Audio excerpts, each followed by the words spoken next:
الحديث كان والده بحاجة إلى مال، ويقول البيت اللي ببنيه في الرياض أزين من بيت أبوي، وسيارتي أزين من سيارة أبوي، وثوبي يجمل من ثوب أبوي، فاستحييت من الله. وكان فيه قد أخذت من بنكي كذا، أخذت 500,000 تمويل أبني أرض عندي في حي النظيم في الرياض. فذهبت إلى أبي في الجنوب وأتيت إليه، قبلت رجله ثم ركبته ثم يده ثم ما بين عينه، قلت يا أبوي أنا أحتاج منك مبلغ. أبوي فقير.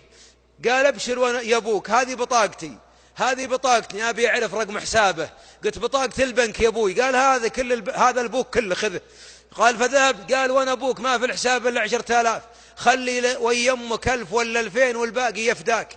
الآباء لا زالوا يعطون والأبناء يستجدون، ويا طول الليل شايب لا زال يكد على رجال أكبر منه، وكل ما صقها عدله انقلبت مع ذا الولد عوجة، نسأل الله العافية. قال فذهبت إلى البنك، ثم لما فتح أودعت فيه 500,000 ريال كامل التمويل الذي أتاني من البنك. والله ما بقي في حسابي يا شيخ إلا 300 ريال. ثم أتيت بالبطاقات وأعطيتها أبوي وحبيت يده، قلت يا أبوي أبدلك الله بال10,000 500,000، والله أني بقعد 10 سنين أسدد فيها، لكن عساني أكفر بالجحود والصدود والصد عنك. لا وأنا أبوك. يقول وطلق امرتي وهي بنت أخوه أنها ما يعود منها ريال، والله إنها لك كالمطر. قال فغطى وجهه وجلس يبكي. يا أبوك أشغلت نفسك. قال الله معطيني الحياة بسببك، ما أعطيك بعضا من أسباب الحياة.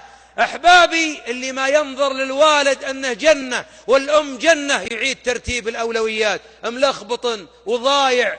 تدرون لماذا أبناءنا لا يبروننا؟ لأنهم ما رأونا نبر ونحن نبر أمهاتنا وآبائنا. البر ليس محاضرة، البر ليس خطبة، البر ليس آية فقط وحديث، البر قدوة. إذا ما شافك أبوه ولدك تحب مواطي يمك، والله ما يحب رجلك، والله وتلمس السماء ما في أمل حتى يراك.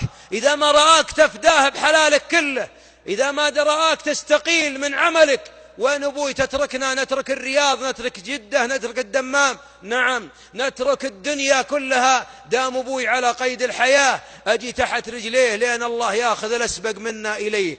لأنه لا سعادة لابن في وجود أبيه أو أمه وهما عند الكبر إلا أن يكون تحت أقدامهم. ما فيه بر. شايب أبوك كبير وتروح تدور للرزق، الرزق وش؟ الريال؟ الرزق والله عند الله، ولن يعطيه ربي لعدو لنفسه غاب عن أم أو أب. السعادة كل السعادة أن يرى أحدهم كان يصب القهوة عنده ضيف من الأضياف، عنده ضيف ودخل البيت، يقول فلما جلست على الأرض ومعي الدلة صبيت الفنجال، فلما قدمته دخل ابني يحبو على ركبتيه ويديه. ابنه عمره 2 يقول يمشي لكن حبى حتى أتى إلي وأنا متربع وقدمي قد خرجت، فقام وقبل قدمي، فالتفت إليه وقبلته. ولد صغير ولدي. قال فلما غيرت قدمي، غير التربيع، بدل الرجل اليمنى طالعة طلع اليسرى. الولد الصغير سوى ديور على أبوه من وراء وقبل قدمه اليسرى. فقال الضيف يا مسلم أنت ويا ولدك معجبك أن شفتيه تلوث بلعابها على قدمك، يعني كف رجلك يا أخي، لا تخلي ولدك يقبل. قال أنت وش محرق رزك، يعني أنت وش لقفك؟ هذا ابني وأنا والده، وابن يقبل قدم أبيه. قال بس والله أنا ما تعودت أرى هذه المناظر.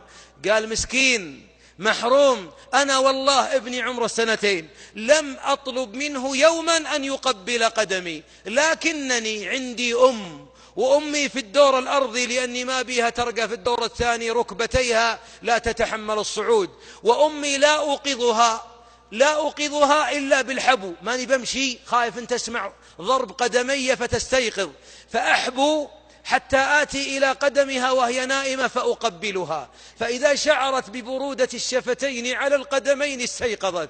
قالت محمد يا مرحبا والله بقرة العين. قال فرآني أحبو فحبى ورآني أقبل فقبل ما أمرته. تبغى